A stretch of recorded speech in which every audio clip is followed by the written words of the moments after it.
Welcome to Podfluence, the show for business coaches and speakers who are looking to build influence and authority through podcasting.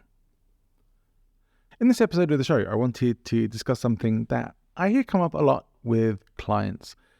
And it comes into a few different issues. One of the main ones just being insecurity and things that stop us from being able to achieve success in our lives. And part of it is that thing of, are you just kidding yourself? Can you really make this happen? And I think it's reasonable to ask ourselves this question, and I want to spend some time examining it because it does come up for people a lot.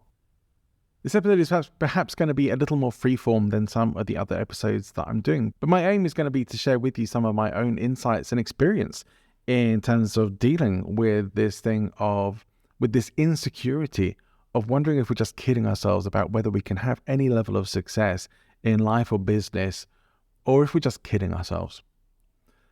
With that said, if you are not already subscribed to the Podfluence podcast, then I invite you to do that now. If you have your device in your hand, please make sure that you open up the player that you're listening to this on and click the plus button if you're on Apple or Spotify or whatever it is you need to press on your device to make sure that you're following the show. For more episodes with me, by myself, and certainly more so with my amazing guests who are coming up on the show very soon. In fact, we will be speaking with the queen of podcast guesting very soon. And if you want to find out more about who she is and what she does and the amazing value that she says in her episode, then you do want to make sure you're subscribed. So let's get into this episode of Podfluence. Welcome to Podfluence, the podcast for business coaches and professional speakers who want to build audience and authority through podcasts. Here's your host, international coach and speaker, John Ball. So welcome to the show. And as I said, this is going to be a little bit more of a free-form episode, but I want to really take a look at the whole concept of whether we're just kidding ourselves, that thing that comes up in our head, this part of ourselves, maybe our inner saboteur, we could call it, that sometimes seems like it's laughing at us, that we don't really have what we said we want. We're not really as far along with things as we expected or hoped to be. And we wonder if we're just kidding ourselves, if we can ever really have any kind of success, if we're ever going to break through, if you're ever going to be anyone of note as a coach or a speaker or a podcaster, whatever it is that you're looking to do, maybe all of these and more. A quick update on me professionally, because if you have been listening to the show, you'll know that for a while I was working with the team at Grow the Show. Unfortunately, things just didn't work out there and ended up moving on. But I'm now working with the team at the Speaker Lab with Grant Baldwin and his team. And it is an amazing group of people to be working with, where I get to, on a daily basis, fulfill part of my mission of helping people to build influence and authority on the path of becoming professional speakers. I'm loving the work I get to do there, and thank you to Grant and the team. In fact, I was listening to Grant's book, The Successful Speaker, something I bought it when it came out, and decided to re-listen to the audiobook just recently. And one of the things that came up was an interview at the end of the audiobook, and I'm not sure if this is in the actual hardback book. I haven't checked it. I should go and take a look. But Grant was asked whether he still has any insecurities about his success and about the longevity of his career and things. And he said very much so, like all the time, still has fears or still has that imposter syndrome, still has those insecurities about who is he to be doing all of this. All those questions come up, but it doesn't stop him from taking action. That was very powerful for me to hear that. And, I've spoken to Grant a few times. He's been a guest on this show back in February 2022. You can go and take a listen. It was a great chat with him. And now I'm working with him. It's great. But he's such a down-to-earth person, very natural, very normal. And I can understand why we feel like we sometimes have to be these larger-than-life celebrity type people with X Factor star quality and all this all the time. Those things are great to have, but they're not essential. We still have plenty of great qualities that we can turn up and enhance to get ourselves out there, to be noticed, to be valuable, to be interesting to people and engaging, growing our authority and our status. But are you just kidding yourself that you can make it happen for you? What are the reasons why it wouldn't? Well, I can think from my own experience, one of the things that has caused me to ask myself that question more than any other has been because of not taking action, of overthinking things, really getting caught up in planning and trying to make things perfect before even getting started. And it's an issue that came up in my last episode with Angela Henderson, and it was great to revisit that. And I wrote a little about it in my blog as well. If you're not already following Podfluence Weekly, please do. I mean, it's free to follow on LinkedIn, and you can also follow it through ConvertKit. You'll find the links in the show notes. And I like to write about this stuff because it's stuff that I've been through myself. And I don't always want to just talk about my own experience. I want to talk about experiences that clients I have worked with as well, because it's important that we get that it's not just one person's perspective on the world. These are commonalities that many of us share. And we want to make sure that we understand that we can move past these things. We can grow, we can develop, we can change. They don't have to hold us back. But I will say this, I've seen people with such great potential, such great knowledge, who probably do deserve to be really well known for what they do, but they're not. And the reason why they're not is because they just don't take enough action. They don't actually generally have the belief in themselves to be able to get up on the stage and get past that voice inside of them, the inner saboteur that's telling them they're not good enough, that's telling them they're not entertaining enough, that's telling them that they're not influential enough, they don't have the status or the following or whatever it is. But that voice will come up and it will take you out every single time. Someone else who I've worked with a great deal over the years is T. Harv Eker, and Harv calls this mind frick, mental friction. It's the stuff that comes up when we start trying to do good things in our lives and to make things better. Your brain starts to throw out all the reasons why you can't do that, why it's not for you, and will try and take you out of the game if you let it. And that really is what this episode is about. How to not let that kind of thing take you out of the game. There's an old adage that some of you may have heard. I don't like it and I don't necessarily agree with it, but the thing of those who can do and those who can't teach is not really true. But there is an element to which there's far more value, in my personal opinion, in somebody who has experiential knowledge than someone who just has informational knowledge, that just has book knowledge. There's a very big difference that when book knowledge meets reality, it doesn't always match up. And that's not, of course, sometimes it does, but quite often it doesn't. And so people who've been through the experience and know the kind of stuff that does actually come up, the challenges that arise in these kinds of situations, have a very different understanding in the application of knowledge than people who just have the knowledge without the application and experience. And that's really what I'm talking about here as well, because we don't know until we try. And very often we don't really try, or we half try because we think we probably will fail, or we think we're not really good enough. So we don't commit. We half commit, because if we're not fully committed, then we haven't really lost anything. If we don't go all in, then it's not quite so embarrassing. It's like, oh, I wasn't, when it fails, then I wasn't really all in on it. I wasn't really fully committed to it. You have your excuse all ready to go. But that is probably the reason why you did fail, the reason why it didn't work out or go as well as you wanted. Or another one that I've been guilty of as well is that success doesn't happen quick enough. The following doesn't build quick enough.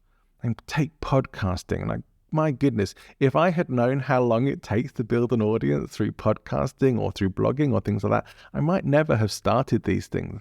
But yeah, I'm so glad that I did, because I get to talk about stuff like this. And I do know from people who come on the show and from people who do feed back to me from articles and from episodes, value that they've taken away and things that they've learned from it. So I keep doing it and hopefully keep improving at it as well, and worry less about what people are thinking about me or whether I really am good enough, because I would much rather get stuff out there that might just inspire someone or make a difference or give them that piece of knowledge or understanding that allows them to get to the goals and objectives that they're looking to be, do, have, or create. I would say if you are one of those people who just talks a good game and doesn't really take action, or you just want to impress people and look good, but you don't really care about the substance to that, it's going to be very difficult, and you might actually just be kidding yourself. If you're one of those people who just goes from project to project, business to business, new thing to new thing, which I've been guilty of as well.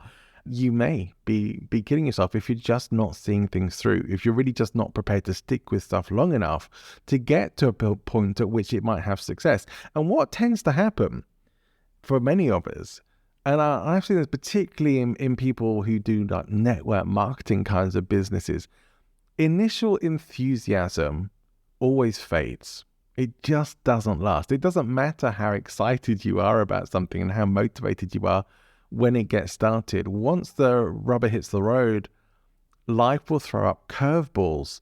Things will happen, unexpected stuff, things you could never have planned for.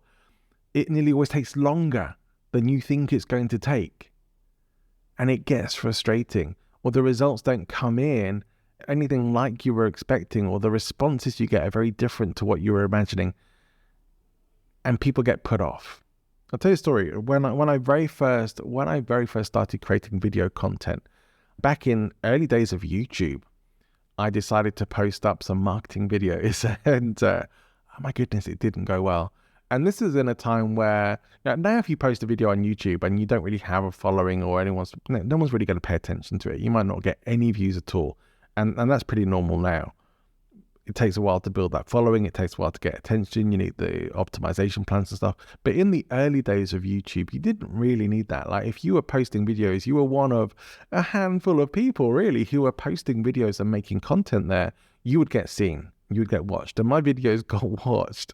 Not necessarily, I'm not talking hundreds or thousands or anything like that, but they got watched and they got criticized. In fact, they got pulled apart. I personally got rinsed from my videos because they were so bad. They're so inauthentic, and I couldn't deal with it. I couldn't deal with the feedback, the negativity. I was just trying to get started out, trying to do something good, really trying to put myself in that sort of discomfort zone of doing something that I was scared about doing.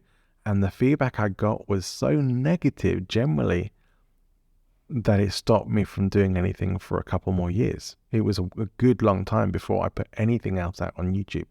I care far less about that stuff now. I care far less about that on podcasting as well. It's like negative criticism is always going to come from somewhere and someone. And if there's something valid there and if there's something to take away from that, then great. But very often that negativity, that negative criticism is really all about someone else's negativity, someone else seeing you out there doing your thing and thinking, and they may be thinking, I could do it better. But guess what? They're not out there doing it better. They're just there criticizing you, imagining that they could do a better job. And that sucks. Just tearing other people down because you're not where you want to be. Look, to be honest, if they were anywhere near where they wanted to be, they probably wouldn't be having time to watch your stuff on YouTube or whatever channels they may be watching it on. They'd be too busy getting on with it, and they would hopefully be of a mind that they understand that a rising tide raises all ships, that we should be helping to build each other up, not tear each other down. You gain nothing from that. You might feel better about it in a moment. You might even feel that it gives you that little bit of power to make someone feel like crap for however long that might do that you might just really hit someone where it hurts and punch them in the emotions. And you might well achieve that, because a lot of people are very sensitive and do take that stuff very personally. I certainly used to, and don't so much now. But we're not prepared. We're not prepared for that, to have the mental resilience that we need to have to put ourselves out onto stages, whether that's public speaking stages, virtual stages, podcasts, books, other online content. These are all stages. These are all platforms in which we present ourselves. And there is a level to which we must accept that if we're going to do that, if we have a message to share, if we have an audience to serve, if we've decided that we have a purpose, a mission, a vision for what we want to create, to help people, to make a difference and to do something positive in the world, then that is worth putting yourself in the way of some negative criticism to get that. In fact, it's also worth going through the levels of sucking at it until you get good, or at least get better, or to get to a point where people will be happy to listen to you for a while, or you may even start to get noticed for what you're doing or saying. It takes time to get there, and most people are not prepared to suck. They're not prepared to go through what we call the level of conscious competence, where you're having to learn all the stuff that makes you better at what you do. We do have this ridiculous idea that we're supposed to be naturally good at stuff from the start. And it is ridiculous. Nobody is born being naturally good. Some people do have dispositions that make things easier for them. They maybe have a greater level of confidence. They may be very attractive people and have some genetic advantages, and that's all good. But one thing I will say is this: will, determination, commitment, persistence, driving forward with this will nearly always outdo natural talent and ability in the long run. Because unless the people with their natural gifts do realize and recognize that they need to train too, that they need to grow beyond just what they can naturally easily do and keep that growth going, that growth should be a never ending thing for any of us. Like, we should always be looking for ways to keep growing and developing. If you don't realize that, you will start to regress at some point. Natural ability will only get you so far. You will be watching other people overtake you at some point, and that is not going to be fun. So here's the thing. Are you just kidding yourself, or are you serious about this? So here's what I'll say. If you really want to make a difference, if you have a mission and a message to share with people, then you have to be prepared to take some of the shit that comes along with it. And if you're not, if you're too sensitive to that, if you're not really willing to get feedback, to grow from that feedback, and to recognize you don't have to be good at stuff right from the start, it's all about improving. If you can't do that, then you are kidding yourself. You're not going to get anywhere. You're going to keep yourself at a level to which you're comfortable, and you may talk a great game, you may have great ideas, you may have some natural gifts, you may have your little group who love what you do, but it's never really going to go beyond that. And so yeah, you would be kidding yourself in that kind of situation. If all you ever do is come up with great ideas and spend all your time thinking about them, or you have these sort of plans of what you want to be, do, have, or create in your life, and all you do is go and meditate on it or write about it, put it in your journal or visualize it, but nothing ever really happens, that's why you are kidding yourself. Action is the key, is the secret to all of this, and is the thing that will get you past all of those fears and all of the stuff that comes up when your mind freak starts to take you out. You tell yourself, that's okay. Oh, one thing Har says, thank you for sharing. I love that. Tell your unsupportive mind when it is unsupportive, thank you for sharing. You acknowledge it's there. You're not trying to suppress it. You acknowledge it's there, and you accept that that is reality of a thought that's come up in your head, but it is just that. It's just a thought. So thank your mind for sharing, and then remind yourself, you don't have to listen to that. You've acknowledged it. It's there. The thought's there. But yeah, okay, whatever. Thanks for sharing. I'm going to take action anyway. And that's the decision we have to make. And that's how we start developing some mental resilience, because it's not just about us. And when it becomes about something more than just about us and what we want for ourselves, or about us looking good or us looking cool, it's not about that. It's about service. It's about who you can help. It's about the difference that you can make. And if that's what you're about, you will weather whatever comes your way, because it's worth it for the people who you want to serve. You will stand in the way of the slings and arrows that people may throw at you, at least metaphorically, hopefully not physically, because it's worth it to make that difference and to help the people who you want to help, to share the message that you want to share. This is your purpose. And if you're not prepared to put yourself in some discomfort, to feel those sometimes horrible feelings of not being very good at something, or having a presentation not go very well, or a podcast interview that you sounded awful on, or you said the wrong thing on, or that you feel like you looked like a fool in a particular situation, or you wrote an article with something that got misinterpreted, all that stuff's going to happen. But it's all part of the process. And that's how you get to where you want to get. So if you can push through and keep taking action, then I would say that you're not kidding yourself. You will get there. But accept that the road may be longer than you wish it was, but it will all be worth it when you start seeing the results from it. And that's it. That's this episode of Podfluence, really just to share with you that you can do this. But get out your head. Get out of your mind for it. Get out of whatever it is that is allowing you to think that you don't have to take the action, or that you can just keep talking about taking action and not actually doing it, because that is never going to create real world results. And I want you to have real world results. I want you to make a difference. That this whole podcast is about giving you some of the tools and resources to be able to do that. And that's why I hope you'll, first of all, come back and listen to us again, especially when I have my interview with Christine Ammerman, who's the queen of podcast guesting.